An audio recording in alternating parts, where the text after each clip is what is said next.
Rogan guests, who they are, and why they were either infuriating or inspiring. Speaking of inspirational people, David Goggins' first appearance on episode 1080 of the podcast was an eye-opening experience for both Joe and the viewers. With the bulk of the interview being spent on examining what it takes to stay mentally resilient and disciplined for years, viewers got a no BS formula for making their lives better. How'd you become that guy?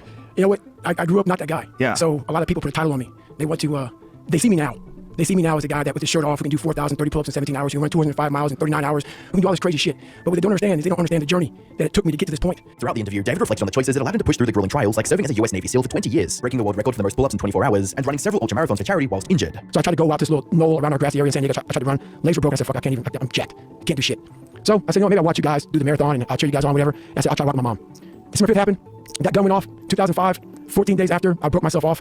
And I qualified for the Boston Marathon around 3:08. To members of the audience, David's determination to overcome near-impossible challenges was an uplifting example of what is possible when someone fully commits to a goal. Naturally, clips from the podcast would go viral and inspire millions of people to become more disciplined in their own lives. With a comment stating, after watching his interviews, he motivated me to go back to college and finish after 10 years. I graduate in May 2024. David's discipline wasn't the only thing fans admired, as I also got to see his honesty and willingness to defend Joe when he was under fire for using the N-word. With an Instagram post that read, I've been attacked by a few people for being friends with Joe Rogan as of late. First, do I think Joe Rogan is racist? No. Was Joe wrong for saying the N-word? Yes. I know racist and can vouch for Joe. They're using race, which is a real, emotionally charged, divisive subject, as a smokescreen for the real issue, and that is what pisses me off. If you have an issue with someone, let that be the issue. Don't hide it behind something else. Fans would resonate with David's ability to look past the politics of the situation and point out the real underlying problems. As a commenter would state, as much criticism I can agree with Rogan, I saw someone criticizing Joe and they said, quote, all of Joe's right-wing nuts he has on, like David Goggins, unquote. Goggins has got to be one of the least politicized dudes Joe's ever had on. While David's physical and mental feats were impressive, some viewers couldn't help but be concerned over the potential downsides of his stay hard mindset. David already had several knee surgeries, and it's possible that continuing to work at that intensity would yield even more health complications. With a reply on a Reddit thread reading, he's probably going to end up like Ronnie Coleman, in physical therapy and getting surgeries just to walk in his later years. Yes, achievement is great, but the mind is always capable of being stronger than the body. You gotta recognize your limits. Physical limits aside, David's work ethic and commitment to facing the harsher parts of life will always give him a place in the heart of fans. Unfortunately, the same couldn't be said for Amy Schumer, a comedian who destroyed her career by becoming complacent and blaming everyone else for her failures. In her early career, Amy was seen as a talented, up-and-coming comedian who was well respected by the wider comedy community and the Joe Rogan Experience fan base. Amy's comedic skills and creative banter were so good that Joe Rogan asked her to be a host on her first appearance back in 2013. Do our podcast on a permanent basis, please. Yeah, you should. We want to make you live famous. here. You can live in the Please. studio. We can make you famous. For Okay. real. Okay. You're a monster. You're hilarious. Thank you. I'm gonna move here, you guys. Alright, You were good. throwing it out. Fuck You were throwing it out as a hypothetical. I'm gonna show up tomorrow with my bag. Dude, That's fine. I'm not throwing it out as a hypothetical. Am I I'm totally mentioning serious. famous We'll have you on every week.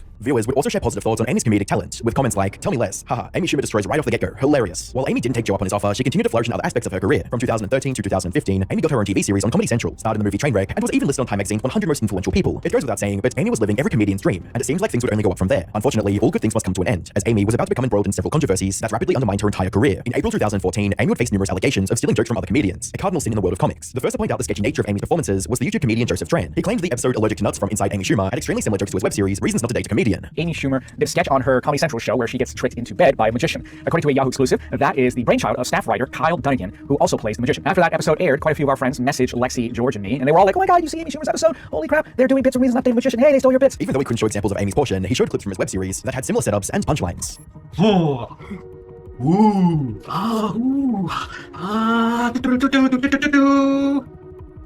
See some similarities? I mean, the Schumer bit skews a little too closely to ours to be purely coincidental. By 2016, Amy would face even more accusations of joke theft from 3 other comedians. While Amy denied the allegation and stated that she'd take a polygraph test to prove her innocence, her Netflix comedy special was hit with similar accusations not long after, with a headline reading, Amy Schumer steals jokes from David Tell and Dave Chappelle. The Netflix special not only called the origin of Amy's jokes into question, but their quality as well. With a rating of 3.3 out of 10 on IMDb, user reviews for the special showed fans were tired of Amy relying on a self-depreciating and crude style of humor, with a review reading, the majority of the 57-minute running time are the same types of jokes done over and over. Of course, these jokes include Schumer talking about her and various body fluids, as well as various poop stories. Interestingly, before the release of the special, Amy demanded more money from Netflix on par with comedians like Dave Chappelle and Chris Rock. Maybe Amy could have justified the raise if she didn't deliver an inferior product. Unable to handle the reality of the situation, Amy would hide behind politics and blame Redditors for a Netflix special performing horribly, stating on Instagram, I'm the first female comic who is selling out arenas all over the world, and so grateful for that. I'm embarrassed for the quirky journalists who report on troll activities as if it's news. It's indicative of the administration right now. Anyone who reported that viewers aren't happy with my special, it would have been cool if you did a moment of research before posting. The alt-right organized trolls attack everything I do. Poor comedy performances and being overly political was one thing, but putting yourself above the fans that made her famous is another story. Throughout her career, Amy would disrespect her fans whenever they did something she didn't approve of, like when a 17-year-old film critic who made a joke about her on Twitter, reading, spent the night with Amy Schumer, certainly not the first guy to write that, to which Amy replied, I get it, because I'm a whore, glad I took a picture with you, hi to your dad, as well as when Amy refused to show her Equinox gym membership card. Glad I took a picture with you. Hi to your dad. As well as when Amy refused to show her Equinox gym membership card because she was too famous. Eventually, Amy's entitlement and superiority complex derailed her comedy career and made her a figurehead for every most hated comedian list on the internet. A trait that's in stark contrast to someone like Theo Von, whose career has only been made better by his relationship with his fans. Theo Von is arguably one of the most recognizable comedians in the modern era. From his podcast this past weekend being in the top 3 on Spotify to his appearance on almost every major podcast. Theo Von's unique brand of humor has granted him a massive audience and led a lot of people to speculate that he's the next Joe Rogan. Well, you think a wolf would attack you while you're jerking off or no? Fuck yeah, you're all pink. Everything's pink. Pink ass, pink. It looks delicious. When you're wearing clothes, it's like, can I eat that? I guess I can eat that. I gotta get through all that bullshit plywood t-shirt. You know, I don't want to have that kind of ending you get into by an Listen, animal. I'm gonna say right now, I don't don't think you're going to be in the woods and eaten by a wolf. I might be wrong. Yeah. But I would say that's not how you're going to go. Whenever Theo did make an appearance on the Joe Rogan Experience, fans knew they were in for a gut-busting experience, with the comments reading, Theo is like a comedy pro boxer. You think you're ready, you have your guard up, and bang, he hits you real hard from a weird angle with impeccable timing, and you're howling. His mind is a beautiful mystery. However, Theo's success isn't solely due to this comedic skill, but also his ability to relate on a personal level with fans, and to make light of otherwise sensitive topics. A prime example of this was Theo's winning performance on the reality television talent competition The Last Comic Standing, during which the comedian reminisced about his younger years with his late father. Got a pretty crazy life, man. My father was 70 years old when I was born. 7-0. Gets better. My mother was 32. Basically making me a product of loose skin and loose morals, if you look at it like that. It's interesting growing up with a father in the 70s because of the quality time that we would spend. Shortly after I was born, my dad had one of his strokes, so we were both learning to walk at the same time. According to Theo, his father passed away when he was a teenager, and even though this was a touchy subject, he was willing to have an honest discussion with viewers over it. I love my dad. I'm grateful for him. But I've also always been a little bit angry at him. I didn't realize it. I was always angry because I didn't know him very well. I was 16 when he passed away and he was 86. And, I was angry because I didn't know him because he didn't know me. I realized that I really kind of judged my father. Like, I didn't realize, I always thought that's one of the reasons we didn't know each other very well was because of the age gap. But I really started to think back more on it, and one of the reasons also we didn't know each other very well was because I really judged him. This wouldn't be the only personal topic that Theo openly talked about, as he frequently shared the reality of his struggle with addiction. But it's not real life, though. It's not as good. It's not as good as real life. But I think that it's visually, it starts to get that it's better. And it starts to get where, like, sometimes, I'm 40 days off porn right now, right? Oh, really? Yeah. Oh, so you're like on a pornography detox. Oh, dude, I don't ever want to see it again. Really? Yeah. If somebody tries to get their pussy out, I'm like, you stop. Let me say this to you, though. You also had the same kind of issue with drugs and alcohol. Right. Theo didn't focus on only his problems, as he frequently gave fans the ability to call in and talk about what struggles they are dealing with their own lives. And I hear that, but where I live, man, sometimes meetings, they don't really provide what you need. Not a lot of great games around here, but man, here's the deal, man. I just want to stop this shit, man. I just want to be a good dad. I just want to be something that my kids can look up to and have pride in and want to be like. But that's not what they're seeing right now, and it's killing me, man. In response, Theo would talk about how he dealt with low points in his life, not necessarily giving advice, but trying to relate with a fellow human being. When it came to my addiction and stuff, or when it comes to it, that's a story that's inside of me sometimes, or that can be inside of me. Watch me ruin everything, because I'm in control of that. It's so hard to let go of control. That's the thing. It's so hard to. You're doing it right there. When you're saying.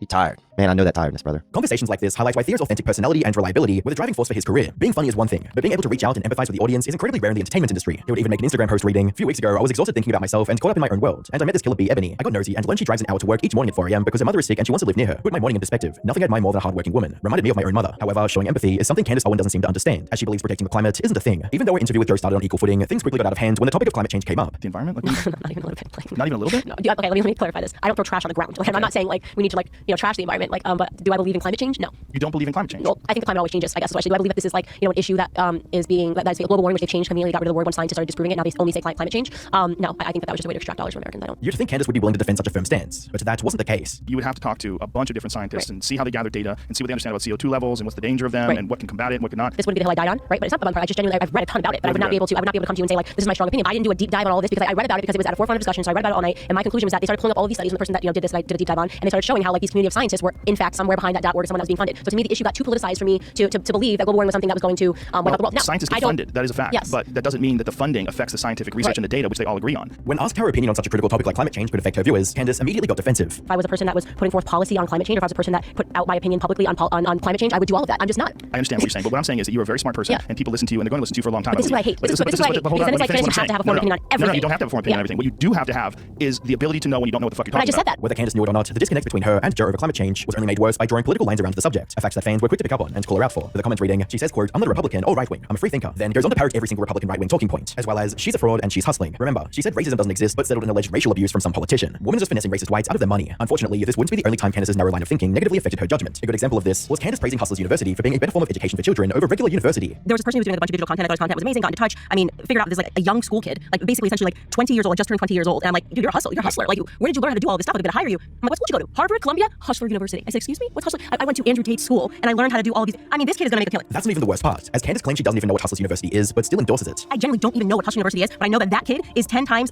more effective than people that are coming out with college degrees right now as looking for somebody. He is a hustler, literally is a hustler. And so I want to commend you on whatever it is that you built that created this young kid who's gonna absolutely crush it. Even world governments have recognized how inflammatory Candace's ideas are, as seen with her ban from entering Australia. According to the Australian immigration minister, Candace has been, quote, downplaying the impact of the Holocaust with comments about German SS officer Joseph Mengele through to claims that Muslims started slavery. Candace Owens has the capacity to incite discord in almost every direction. Candace wouldn't be the only guest on the Joe Rogan podcast who incited government actions, as individuals like Elon Musk have done the same for all the right and wrong reasons. Considering his influence and ties to world leaders, any of Elon's political beliefs could be seen as controversial, especially when he tweets about them non-stop. No matter how you look at it, Elon is an extremely polarizing yet entertaining figure. He's the type of guy to say whatever he wants, whenever he wants, and deal with the consequences later. Nothing illustrates this better than Elon's first appearance on the Joe Rogan Experience back in September 2018. Very good to meet you. Nice to meet you too. Thanks for not lighting this place on fire. You're welcome. Later. How does one, just in the middle of doing all the things you do, create cars, rockets, all this stuff you're doing, constantly innovating, decide to just make flamethrower? Well, the thing, I wouldn't put a lot of time into the flamethrower. This was an off-the-cuff thing. While the interview covered a wide range of interesting topics, the episode spawned one of the most iconic moments in the show's history, and a massive headache for Elon's companies. Oh, is it a cigar? No. Okay. It's marijuana inside of tobacco. Okay, so it's like pot tobacco Yeah, posh. you ever had that? Yeah, I think I tried it once. Come on, man.